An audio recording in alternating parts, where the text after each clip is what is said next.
To understand a story like Alice Hegan Rice's A Romance of Billy Goat Hill, you have to imagine the Kentucky countryside at the turn of the century.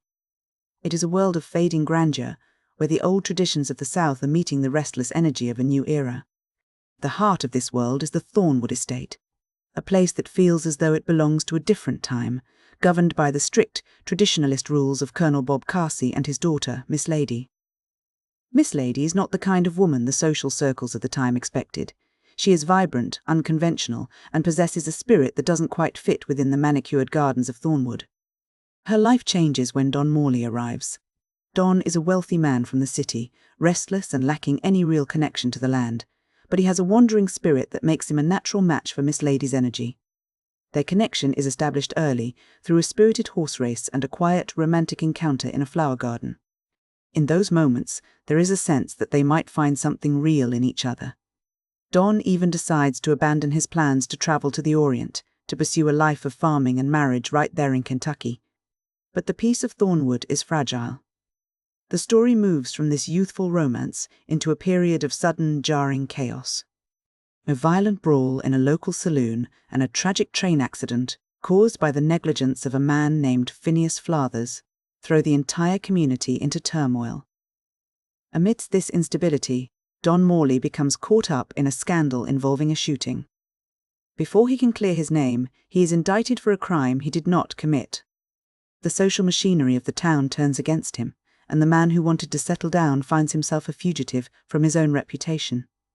As the years pass, the narrative takes a much heavier turn.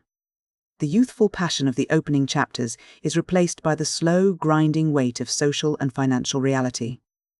Miss Lady, perhaps seeking the stability that Don could not provide, marries a man named Dr. Querington. He is an academic, a man of rigid routine and deep intellect, but he is also a man of profound emotional distance. Their marriage becomes a sort of hollow performance, a life lived according to social decorum rather than genuine connection. While Miss Lady navigates the quiet loneliness of a structured marriage, Don Morley has been wandering. He travelled through Asia, but he didn't return as the high-spirited young man he once was.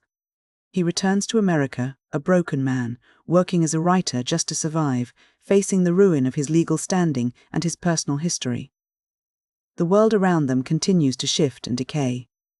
The People's Bank collapses, leaving many in the community, including the doctor and the Sequin family, in financial distress. Even Thornwood, the grand estate that once represented the stability of the Old South, falls into decay. To pay off the doctor's mounting debts, the house is eventually converted into a boarding house, a shadow of its former self. It is in this atmosphere of decline and routine that the truth finally begins to surface. The climax of the story doesn't come from a grand battle, but from the testimony of a young boy named Chick Flathers. Chick is a resilient child who has undergone surgery to correct a speech impediment, a struggle that mirrors the broader theme of finding one's voice in a world that often refuses to listen. Chick was a witness to the original shooting that ruined Don Morley's life. He remembers a specific detail, a distinctive silver knob on a riding whip. In a desperate last-ditch effort to find justice, Miss Lady rushes Chick to the courthouse.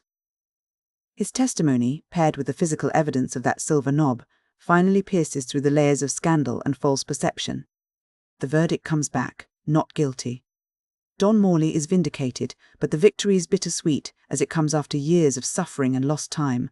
The story ends with a defiant, public embrace between Don and Miss Lady, a signal that they are finally choosing their own truth over the crushing weight of social expectation. When we look back at the mechanics of this story, it's clear that Alice Hegan Rice was doing more than just writing a romance. She was exploring the tension between social performance and authenticity.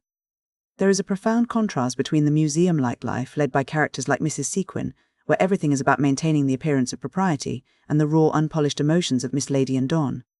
For much of the book, it feels as though the characters are playing roles in a play that they didn't write, bound by the expectations of their class and their neighbours. This leads into the theme of the weight of reputation.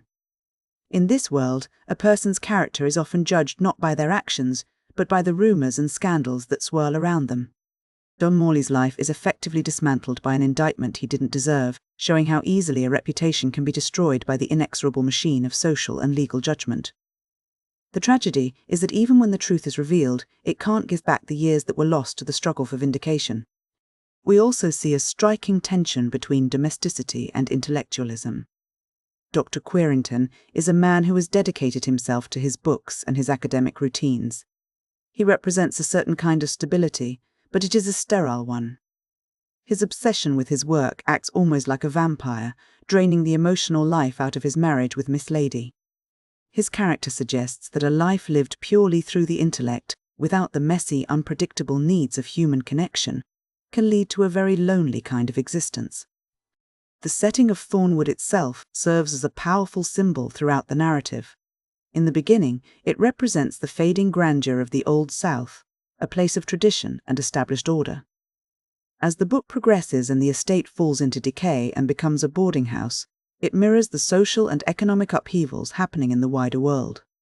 The crumbling of the house is a physical manifestation of the breakdown of the old social structures that once dictated how people should live and who they should marry. Ultimately, the book suggests that redemption can only be found through the truth, even if that truth is a disruptive force. Truth, in Rice's hands, is something that shatters the comfortable, quiet order of society. It exposes the lies of the social elite and the negligence of the powerful, like Phineas Flathers. While the truth brings justice for Don Morley, it also forces a confrontation with the reality of what has been lost. The romance between Miss Lady and Don Morley isn't just a subplot, it is the moral compass of the story. Their journey from youthful impulse to decades of endurance and, finally, to a reclaimed passion, provides the emotional core that keeps the reader anchored through the various social and financial crises. It is a story about the courage required to be authentic in a world that demands performance, and the idea that even after years of silence and scandal, it is possible to find one's way back to the truth.